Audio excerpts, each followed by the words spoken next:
was, yeah. It went super chilly.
So here's a better look at the first painting. There are aspects of this one that I'm very happy with. The left-hand side here with the sky and this rock here, this rock formation and this kind of weird bleed of red and orange and the way the water works. I'm quite happy with all of that. I'm less happy with the cliff. I don't know, just got a bit confused with my treatment of the cliff there. The two figures are okay though. But what I may end up doing is just trimming this one so that we've just got the left hand side of the painting left, and I think that might work quite well. It's almost an abstraction of shapes, but you know, if you know where it is, you might still recognize it. So on to painting 2, which is a different view.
So here's a better view of painting 2, and this one I'm much happier with than the first one on the whole.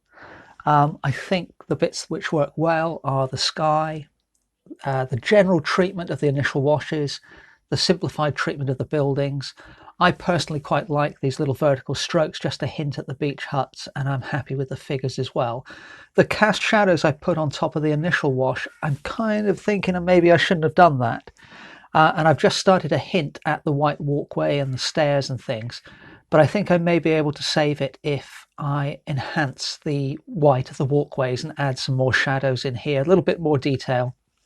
And I think that will then put these darker marks into context. But that one went okay, I think, on the whole. Few finishing touches required. I did then do another version of a similar view, and for this one I didn't film it, but I did a slightly different technique in terms of the way I painted it. So I didn't wet the paper first, and what I did was I put down the washes of the sky and this right hand side of the wet sand and the water and everything, let that dry completely. Then I painted the building on top. Now, one of the things to notice here is you can see the sky is showing through the wash I applied for the buildings, and that was actually intentional. So in past videos you may have noticed, if you watch regularly, I sometimes mention that I use transparent animals or transparent figures, and it kind of goes against convention, but it's an idea that I like. And I've done quite a few watercolors which I haven't shown on the channel. Over the summer I did quite a few where I've got transparent figures, and then I've kind of taken that theme and developed it with some recent surreal work, but that'll be the subject of a future video. However, I thought for this one, well, maybe it would be cool if the building was kind of a little bit transparent, because although this building has been here for a very long time and is likely to remain here for a very long time, it is still temporary. So I kind of like the idea of being able to see beyond the building as if it wasn't there. I'm not sure how well it's worked, but you know, on the whole, having let the sky on the right hand side of the painting dry, I applied the washes of the building, working wet and wet, added some green into the wet red for the grass growing down the red cliff, put in the archway again, let all that dry. Then I added the figures here, and I think they work quite well to establish a sense of scale for the painting. And then a bit of dry brush here, just a hint at the general perspective of the beach. So a little bit of an experimental piece, this one. But on the whole, you know, I'm still fairly happy with that one. Certainly paintings 2 and 3 I much prefer compared to painting 1. Anyway, that wraps up this little plein air adventure. Hope to see you next week. Thanks very much for watching.